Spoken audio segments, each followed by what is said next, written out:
Assalamualaikum warahmatullahi wabarakatuh. Hi everyone. In this video, we are going to learn about number line. Okay, given a number line set A, set B and set C. Okay, diberi dalam interval means kita punya number line will be straight line. Straight line je, tak ada dot dot dot. Okay, we start from A. A we have negative 1 until 5. So kita letak nombor dia je. Negative 1 and 5. Okay, then kita ada apa lagi? 2 and 3. So 2 will be here, 3 will be here. Okay, lepas tu kita buatlah dia punya number line. Okay, A open until 5 close. Okay, close. Yang ni close. Okay, ni close, yang ni open. Okay, so this one will be your A. Okay, your B 2 until infinity. Dekat 2 open, sorry, it's not open, close. Lepas tu to the right. Okay, sampai ujung. So this one will be your B. Okay, C 3 close until negative infinity.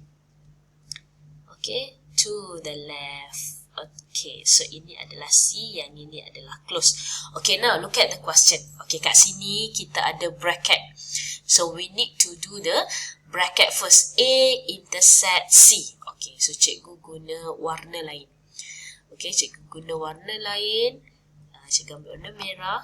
Okay, now we are going to find A intersect C. So this one C, this one is A. So A intersect with C, we are going to get close 3. Okay, close 3 until negative 1 open.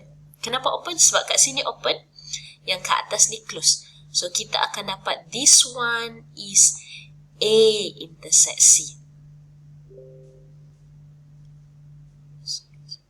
Okay, this one kita akan dapat A intersect C. Okay, ingat ini adalah close. Okay, and then union with B.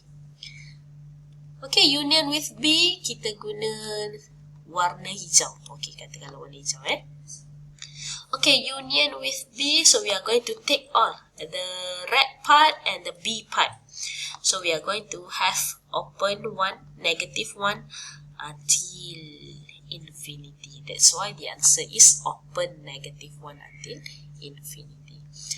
Okay, harap membantu. Thank you. Bye-bye.